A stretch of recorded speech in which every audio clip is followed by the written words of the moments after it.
नमस्कार बच्चों। पिछले वीडियो में हमने उच्चारण स्थान के बारे में पढ़ा था। आज हम उसी चैप्टर को आगे बढ़ाते हुए प्रयत्न के बारे में बात करेंगे। प्रयत्न क्या है? प्रयत्न है, साधन अर्थ होता है कोशिश, चेष्टा करना वर्णों के उच्चारण में।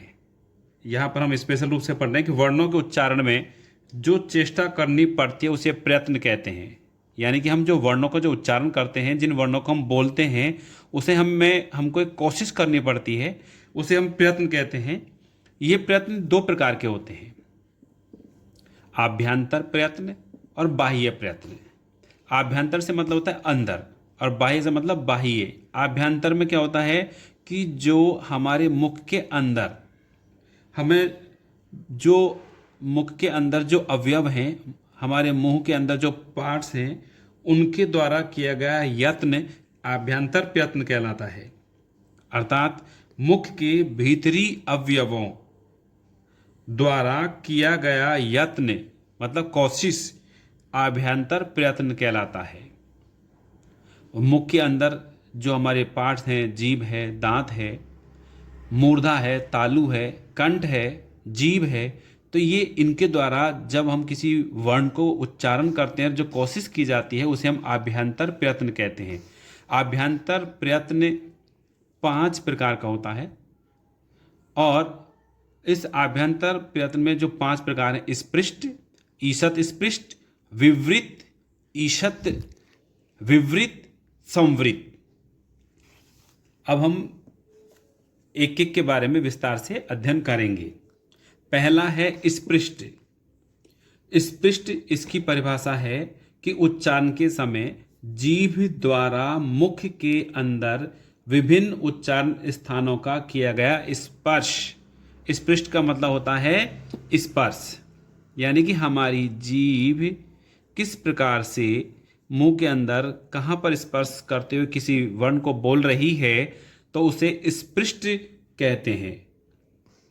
इस प्रयत्न द्वारा सभी 25 जो स्पर्श व्यंजन हैं, जिसमें क वर्ग, च वर्ग, ट वर्ग, त वर्ग और प वर्ग, इनके जो 5 जो वर्ण हैं, उन स्पर्श व्यंजनों का उच्चारण आभ्यंतर प्रयत्न द्वारा किया जाता है और ऐसे वर्ण या ऐसे प्रयत्न स्पृष्ट आभ्यंतर प्रयत्न कहलाते हैं।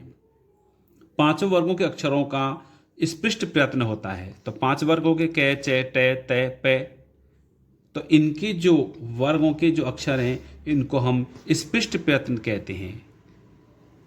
दूसरा है ईषत स्पृष्ट। ईषत स्पृष्ट जो व्यंजन है, ईषत का मतलब होता है थोड़ा सा और स्पृष्ट मन स्पर्श, थोड़ा स्पर्श, थोड़ा स्पर्श। इसमें क्या होता है कि जीभ मुख के तालु आदि उच्चारण स्थानों का कम स्पर्श करती है।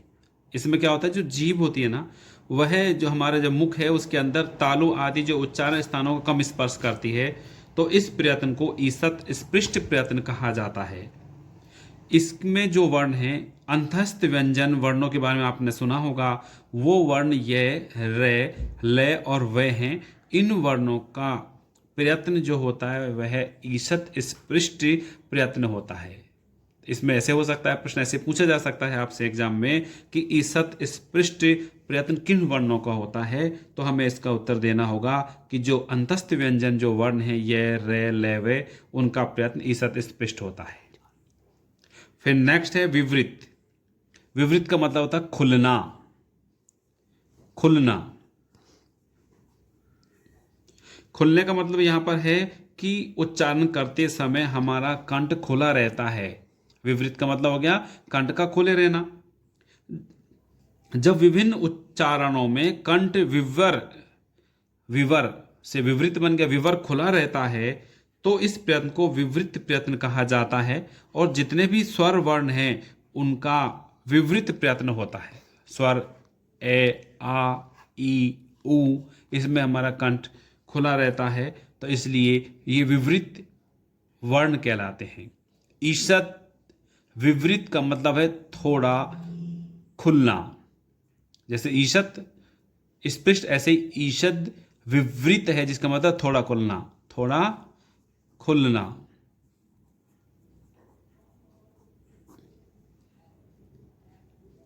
जब इसकी परिभाषा है, जब वर्णों के उच्चारण काल में कंठ पूरी तरह न खुलकर थोड़ा सा खुलता है, अल्प खुलता है, तब ऐसे प्रयत्न को ईषद विवृत प्रयत्न कहा जाता है। और उसमें वर्ण कौन कौन से? स है, ये 4 वर्ण उसमें वर्ण हैं, इनका ईषद विवृत प्रयत्न होता है। नेक्स्ट है संवृत। संवृत का अर्थ होता है बंद, बंद। और इसकी परिभाषा है कि ह्रस्व जो आकार का उच्चारण संवृत प्रयत्न होता है। संवृत का मतलब बंद। इसमें क्या होता है कि इसमें हमारा जो गला है, कंठ है, वो खुला नहीं रहता, बंद रहता है, और ह्रस्व जो आकार है उनका उच्चारण संवृत प्रयत्न है, जैसे ए। तो इसमें क्या होता है, आकार जो होते हैं उनका कंठ उनको बोलने में बंद रहता है, ये संवृत कहलाता है। अब हम चलते हैं बाह्य प्रयत्न पर। अब हम बाह्य प्रयत्न के बारे में पढ़ेंगे। इसके भी निम्नलिखित कुछ भेद हैं: विवार, संवार, श्वास, नाद, घोष, अघोष, अल्पप्राण, महाप्राण, उद्दात, अनुद्दात और स्वरित। इसमें जो बाह्य प्रयत्न है, जिस प्रकार आभ्यंतर प्रयत्न में मुख के अंदर चेष्टाएं होती हैं, उसी प्रकार से वर्णों के उच्चारण में कुछ चेष्टाएं, कुछ प्रयत्न ऐसे होते हैं जो बाहर से भी होते हैं। यानी कि जब हम वर्ण का उच्चारण करते हैं तो कुछ प्रयत्न ऐसे होते हैं जो बाहरी रूप में भी करने पड़ते हैं, उन्हें हम बाह्य प्रयत्न कहते हैं। पहला है इसमें विवार। तो इसमें क्या है, मुख खुला रहता है। विवार का मतलब मुख का खुलना। वर्ण के उच्चारण के समय मुख के खुलने को विवार कहा जाता है। जब हम वर्ण का उच्चारण कर रहे हैं तो मुख जब खुला रहता है तो वहां पर मुख का खुलना क्या कहलाता है? विवार कहलाता है। खुलना विवार कहलाता है। और ये जो वर्ग पढ़े थे हमने के, चे, टे, ते पे, इनमें वर्गों का पहला और दूसरा वर्ण, पहला वर्ण जैसे के वर्ग में कै खे, चे वर्ग में चे छे, और से विवार प्रयत्न द्वारा उच्चारित होते हैं। अब दूसरा संवार, जब वर्ण के उच्चारण में मुख कुछ संकुचित होता है। संवार का मतलब संकुचित होना, कुछ सिकुड़ जाना, संकुचित। संवार का मतलब होता है संकुचित होना।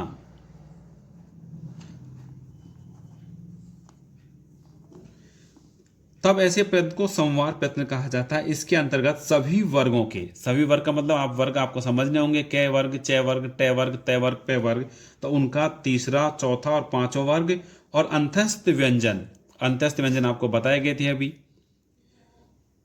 ये रे ले वे, इनका उच्चारण प्रयत्न संवार के द्वारा होता है। अब है श्वास, जिनके उच्चारण में श्वास की गति विशेष रूप से प्रभावित होती है, उन्हें श्वास वर्ग की संज्ञा दी जाती है। इसके अंतर्गत सभी वर्गों का पहला, दूसरा और उसमें वर्ण आते हैं श्वास में। नाद है, अब वर्णों की नाद में वर्णों के उच्चारण में विशेष प्रकार की अव्यक्त ध्वनि को नाद कहते हैं। नाद का मतलब होता है शोर, आवाज। किसी भी वर्ग का तीसरा, चौथा और पांचवा वर्ण तथा शल वर्ण, शल में आते हैं से है, ये नाद प्रयत्न द्वारा उच्चारित होते हैं। फिर नेक्स्ट है घोष, उच्चारण में होने वाले विशेष शब्द, विशेष शब्द को हम क्या कहते हैं? घोष कहते हैं। और वर्ग का तीसरा, चौथा और पांचवा वर्ण घोष प्रयत्न द्वारा बोले जाते हैं। नेक्स्ट है अघोष, जिन वर्णों के उच्चारण में घोष ध्वनि नहीं होती, विशेष शब्द नहीं होते, विशेष ध्वनि नहीं होती, उन्हें अघोष प्रयत्न द्वारा उच्चारित किया जाता है। इनमें वर्ग का पहला, दूसरा और अंतस्थ व्यंजन आते हैं। अघोष में वर्ग का पहला, दूसरा और अंतस्थ व्यंजन आते हैं। फिर नेक्स्ट है अल्पप्राण, अब अल्पप्राण की परिभाषा है, जिन वर्गों के उच्चारण में कम मात्रा में वायु मुख के भीतरी भाग से बाहर निकलती है, वापस सुने, जिन वर्णों के उच्चारण में कम मात्रा में वायु मुख के भीतरी भाग से बाहर निकलते उन वर्णों को अल्पप्राण वर्ण कहा जाता है। और ये हैं वर्ग का पहला, तीसरा और पांचवा वर्ण अल्पप्राण कहलाते हैं। नेक्स्ट है महाप्राण। जिन वर्णों के उच्चारण में अधिक प्राणवायु का उपयोग होता है ऐसे वर्णों को महाप्राण वर्ण कहा जाता है। और इसका उदाहरण है वर्गों के दूसरे और चौथे वर्ण महाप्राण कहलाते हैं। अब हम उदात्त और अनुदात्त वर्ण के बारे में पढ़ेंगे।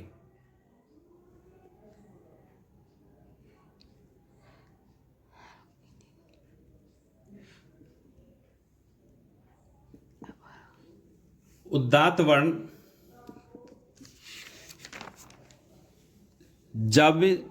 के बारे में हम पढ़ते हैं। जब स्वर का उच्चारण अपने निर्धारित स्थान के ऊपरी भाग से उच्चारित होता है तो उसे उदात्त स्वर वर्ण कहते हैं। इसका सूत्र है उच्चैर उदात्त है।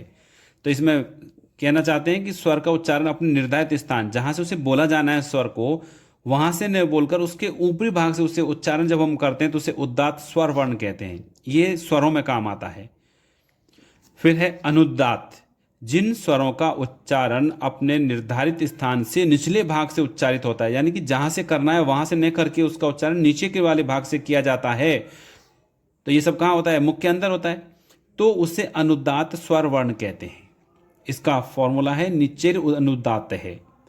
अब है स्वरित वर्ण। मुख के मध्य भाग से उच्चरित स्वर वर्ण को स्वरित वर्ण कहते हैं, यानी कि ऐसे स्वर वर्ण जिनका उच्चारण मुख के बीचों बीच से होता है, मध्य भाग से होता है, उन्हें स्वरित वर्ण कहते हैं। बच्चों, हमने अभी प्रयत्न के बारे में पढ़ा कि आभ्यंतर और बाह्य दो प्रकार के प्रयत्न होते हैं। इनके अलावा संधि में काम आने वाले या वर्णों के बारे में एक संक्षिप्त जानकारी मैं और देना चाहूँगा। सवर्ण और असमान वर्ण, इनकी परिभाषा में बताना चाहूँगा कि सवर्ण जिन वर्णों के उच्चारण स्थान अथवा प्रयत्न दोनों एक हों उन वर्णों को सवर्ण अथवा समान वर्ण कहते हैं। जिन वर्णों को उच्चारण स्थान तथा प्रयत्न दोनों एक हों उन वर्णों को सवर्ण अथवा समान वर्ण कहते हैं। जैसे अकुह विसर्जनीयानाम कंठ है, तो ए और के में केवर के खे गे है, तो इनका उच्चारण स्थान कंठ है, इसलिए सवर्ण कहलाएंगे। ठीक है, यह प्रयत्न के आधार पर भी ऐसा होता है। अब है असमान वर्ण, तो ऐसे वर्ण जब उनका उच्चारण स्थान या प्रयत्न भिन्न भिन्न होता है तो ऐसे वर्णों को असमान वर्ण कहते हैं। यानी कि ये उच्चारण स्थान के आधार पर और प्रयत्न के आधार पर वर्णों का एक प्रकार होता है, जिसे हम सवर्ण या समान वर्ण या असमान वर्ण कहते हैं। आज का वीडियो हम यहीं एंड करते हैं। इसके आगे का चैप्टर नेक्स्ट वीडियो में कंटिन्यू करेंगे। Please do like, share and subscribe and hit bell icon to get all the notifications, and please do comment. Thank you.